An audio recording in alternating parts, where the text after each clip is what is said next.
10-dars. Fikrlashlik jarayoni deb miyada ma'lumotlarni shunday bog'lanishiga aytiladiki, uning natijasida albatta tushuncha hosil bo'ladi va u insonni to'g'ri yo'lga yo'llaydi.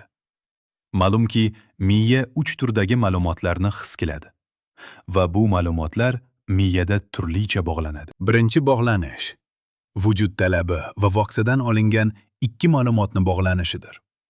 Biz bilamizki, miya vujud talabidan insonga nima kerakligini va voqsadan o'sha narsani his qiladi.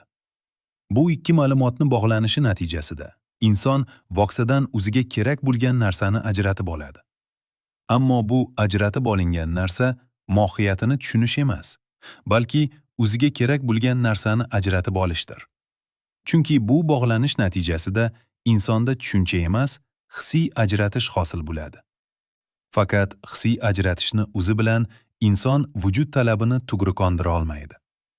Masalan, agar siz notanish shaharda ketayotib, qorningiz ochganini his qilsangiz, har xil binolar ichidan oshxonani aniq ajratib olasiz. Lekin bu oshxonada mavjud qoidalarni bilmasdan turib, undan to'g'ri foydalana olmaysiz. Ko'rinib turibdiki, hissiy ajratish natijasida voqsadan vujud talabini qondirish mumkin bo'lgan narsani ajratib olinadi. Agar inson shuni o'zi bilan vujud talabini qondirmoqchi bo'lsa, unda hissiy harakat hosil bo'ladi. Hissiy ajratish insonga ikki narsadan birini tanlash kerak bo'lgan vaqtda aniq namoyon bo'ladi. Inson bu narsalarni mohiyatini tushunmasdan turib, ikki narsadan birini faqat to'g'ri bo'lgani uchungina ajratib oladi. Lekin u nima uchun to'g'riligini o'zi ham bilmaydi. Shuning uchun ham bunday holatda qilingan harakat o'zboshimchalik va hissiyotdan kelib chiqqan tabiiy harakatdir. Buday shaxsda tushuncha shakllanishi natijasida o'zboshimchalikdan kelib chiqayotgan harakatlar yuqolib, ongli harakatlar hosil bo'la boshlaydi. Masalan, hali dinni haqiqatini to'liq tushunmadan, biroq uni to'g'riligini his qilgan ba'zi insonlar hissiyotga berilib, o'zlaricha hammani birdek dinga da'vat qila boshlaydilar. Bu tabiiy bo'lgan va hayotda ko'p uchraydigan oddiy holdir. Shuning uchun ham agar siz qilayotgan ishlaringizni to'g'ri ekanligini to'liq tushunib yetmagan bo'lsangiz, bu harakatlaringa garchi sizga to'g'riga o'xshasa-da, aslida noto'g'ri bo'lib qolishi ham mumkinligini e'tiborga olishingiz shart. Chunki inson o'z yaratilish tabiatiga ko'ra o'zi uchun yaxshi bo'lgan narsani yomon ko'rishi va o'zi uchun yomon bo'lgan narsani yaxshi ko'rishi mumkin. Qur'oni Karimda aytiladiki, sizlar o'zingiz uchun yomon bo'lgan narsani yoqtirmasligingiz va sizlar uchun yomon bo'lgan narsani yaxshi ko'rishingiz mumkin.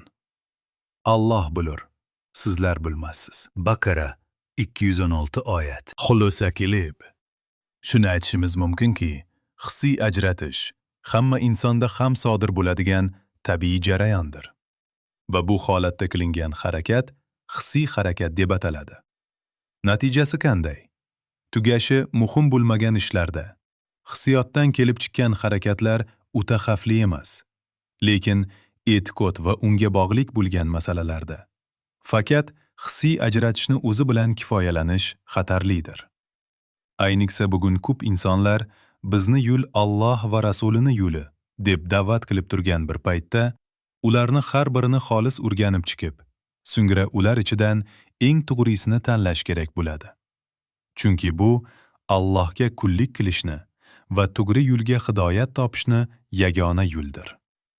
Ammo kimki noto'g'ri xulosa qilsa va nimaga chaqirilayotganini tushunmasdan yoki fikrlamasdan ergashsa, u Rahmonga emas, shaytonga ergashib kuyishi mumkin. Qur'oni Karimda aytiladiki, shaytondan unga ibodat qilishdan yiroq bo'lgan va Allohga, ya'ni yolg'iz Allohga ibodat qilishga qaytgan zotlar uchun jannat xushxabari bo'lsin. Bas, ey Muhammad alayhissalom, mening bandalarimga so'zga quloq tutib, uning eng go'zaliga, ya'ni najotga eltuvchi rost so'zga ergashadigan zotlarga xushxabar bering. Ana o'shalar Alloh hidoyat qilgan zotlardir va ana o'shalargina aql egalaridir. Zumar 17-18 oyatlar. Qissa ajratish haqidagi suhbatni yakunlashdan oldin Shuni alohida ta'kidlamoqchimizki, tugruv ma'lumot topa olmayotgan va o'zlari bilmagan holda xatolarga yo'l qo'yayotgan odamlardan xafa bo'lmaslik lozim. Faqat ularga tugruv ma'lumotni yetkazishga urinib ko'rmog'imiz kerak. Axir bugun bizni urab tugan muhit tugruv ma'lumotlarga muhtoj. Notugruv ma'lumotlarga esa to'ladir. Qo'shimcha. Hayvonlar hanuz tiriklik ehtiyojlarini hissiy ajratishdan hosil bo'lgan harakat bilan qodirishadi.